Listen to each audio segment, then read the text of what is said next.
Thank you అమ్మా. Okay అమ్మా, good. మళ్ళా కలుద్దాం మీటింగ్ లో. నమస్కారం. ఏంట్రా చెప్పు. కర కర కాకర కాకర కరుకు కరుకు కర కారకర కర కిరి కిరి కిరి కిర కక కురరి కర రక కర కొర కొర కొరకే.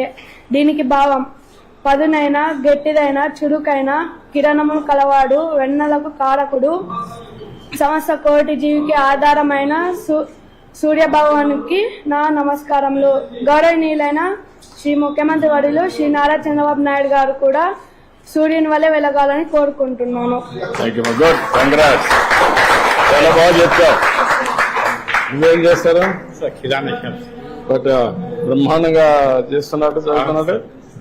తెలుగు అంటే చాలా ఇంట్రెస్ట్. తెలుగు చాలా బాగా ఫ్లూయెంట్ గా బాగా చేస్తాడు. స్పష్టంగా మాట్లాడడం కూడా, ఆయన పాటలు కూడా రాసే పరిస్థితికి వచ్చాడు. Good, thank you. కంగ్రాట్స్ మా. ఏం కావాలనుకుంటున్నావు? స్పోర్ట్స్ ఉన్నావు, ఫిట్నెస్ కూడా బాగుంది. Good luck. Hi, thank you మా. బాయ్. రమ్మా. Thank you.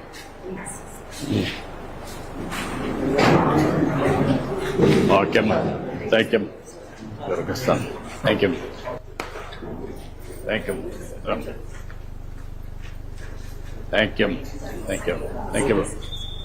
రమ్మా, ఇట్రా. అడ్డు. ఓకే, థ్యాంక్ యూ అమ్మా.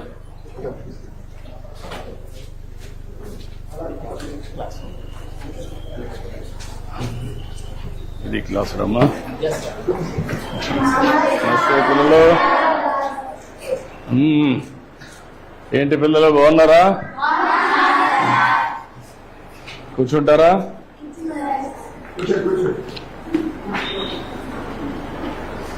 ఏంటంతా 8th క్లాస్ అందరూ బాగా చదువుకుంటున్నారా? ఓకే, ఈరోజు మనందరం కూడా మీ సోషల్ సైన్స్ అంతా కూడా మీకు ఒక అవగాహన ఉంది, అవునా కాదా? మీ టీచర్ బాగా చెప్తున్నాడా? ఓకే, ఈ సంవత్సరం మీరంతా కూడా 8వ తరగతిలో సోషల్ సైన్స్ చదువుకుంటున్నారు. ఇప్పుడు మనం ఈరోజు ఒక పని చేద్దాం. సిద్ధంగా ఉన్నారా? అందరూ అటెన్షన్ లో ఉన్నారా? వేరే ఎక్కడ ఆలోచనలు ఉన్నాయా? మళ్ళా నేను అడిగి చెప్పగలుగుతారా? నేను చెప్పింది యాజ్ ఇట్ ఈజ్ మీరు చెప్పాలి, సరేనా? సిద్ధమేనా? ఓకే, మొదటి టాపిక్.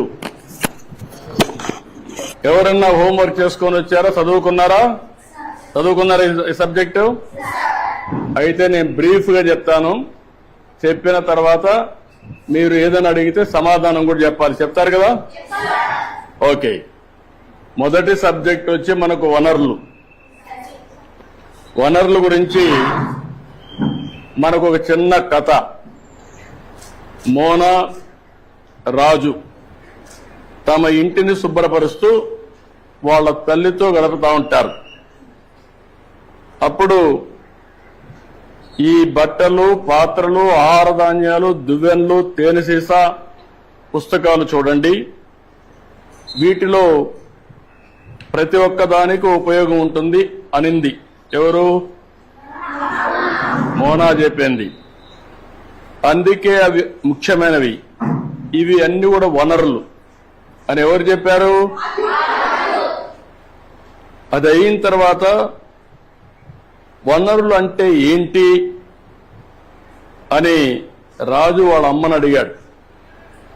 అడిగినప్పుడు వాళ్ళ అమ్మ చెప్పింది ఏం చెప్పిందంటే, మన అవసరాలు సంతృప్తి పరచడానికి ఉపయోగపడేది ఏదైనా సరే అది ఏమంటారు?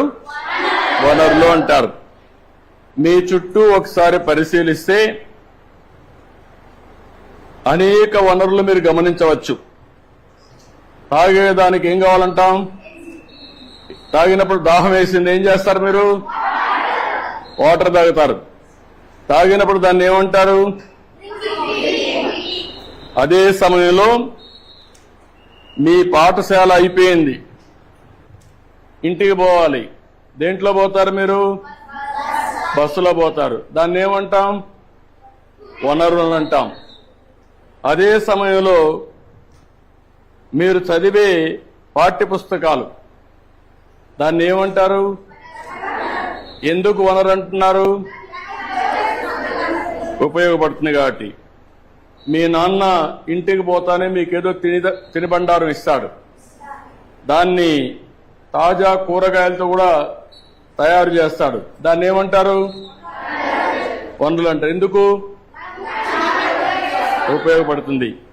నీరు, విద్యుత్, అదే మాదిరిగా బస్సు, కూరగాయలు, పాఠ్య పుస్తకం, ఇవన్నీ కూడా వనరులు. ఇవన్నీ కూడా తయారు చేసినప్పుడు నేరుగా గాని వస్తువులతో తయారు చేస్తారు, అవునా కాదా అని అడుగుతున్నా మిమ్మల్ని. ఇది రావడానికి తయారు చేసే అన్ని కూడా వనరులే, అవునా కాదా? కాబట్టి ఏదైనా ఒక వస్తువు వనరులుగా ఏ విధంగా మారుతుంది అని రాజుకు అనుమానం వస్తుంది. రాజుకు అనుమానం వస్తే వాటికి విలువ ఉన్నప్పుడే వస్తువులు వనరులుగా మారతాయి. ఉపయోగం ఉన్నప్పుడే వనరులు అనుకుంటాం. ఉపయోగం లేకపోతే మనం అది వనరులుగా పరిగణించాం, అవునా కాదా? అంటే విలువ ఉంటేనే వనరులు, విలువ లేకపోతే అది వనరులు కాదనేది మన అభిప్రాయం, అవునా కాదా? అంటే ఈరోజు మనం గుర్తుపెట్టుకోవాల్సింది, విలువ అంటే వినియోగ అర్హత, ఉపయోగం ఉండాలి విలువ అంటే, అవునా కాదా? అదే సమయంలో మీరు ఒకటి గుర్తుపెట్టుకోవాలి, లోహాలు ఉంటాయి, కొన్ని విలువ కలిగి ఉంటాయి. మీరు ఇంకా చదువుకుంటా ఉంటే, నాలెడ్జ్ని పెంచుకుంటూ పోతే మీకు అనేక విషయాలు తెలుస్తూ ఉంటాయి. ఈరోజు రాళ్ళు రెప్పలు ఉంటాయి, అందంగా ఉంటాయి, దానికి విలువ ఉండకపోవచ్చు, కానీ రెండూ కూడా ముఖ్యమైనటివే. మానవ సహజ వనరుల్లో ఇంకొక విధంగా అవసరాలు తీరుస్తాయి. ఇప్పుడు రాయి ఉంది, మీకు ఉపయోగపడదు, కానీ రాయి వల్ల ఏమవుతుంది? కంకర తీస్తారు, అక్కడ కూడా ఉపయోగపడుతుంది. ఈ విధంగా వనరులుగా పరిగణిస్తాం. సమయాన్ని బట్టి వనరుల యొక్క విలువ పెరుగుతుంది, అవునా కాదా? ఈ విషయంలో మీరు ఒకసారి చూస్తే, మీ ఇంట్లో ఒకరుంటారు, మీ ఊర్లో ఆయుర్వేద మెడిసిన్ చేస్తూ ఉంటారు, కానీ దానికి విలువ లేదనుకుంటాం. కానీ దాన్ని పేటెంట్ చేసి దాన్ని కానీ మార్కెటింగ్ చేయగలిగితే ఆటోమేటిక్గా కోట్ల వేల కోట్ల రూపాయలు వస్తాయి. దానికి కావాల్సింది తెలివి కావాలి, పేటెంట్ చేసుకోవాల్సిన అవసరం ఉంది. అంటే దీన్ని బట్టి మీరు అందరూ ఆలోచించుకోవాల్సిన పిల్లలు, సమయం, సాంకేతికత అనేటి వస్తువుల్ని వనరులుగా మార్చి రెండు ముఖ్యమైన అంశాలు. రెండు ఇలాంటివి మనం ఆలోచించినప్పుడు మీరు చాలా సమస్యలు చూస్తూ ఉంటారు, సమాజంలో చాలా వనరులు చూస్తూ ఉంటారు. ఆ వనరుల్ని మీరు నెక్స్ట్ లెవెల్కు తీసుకపోతే దానికి కావలసిన జ్ఞానం కావాలి, చదువు కావాలి,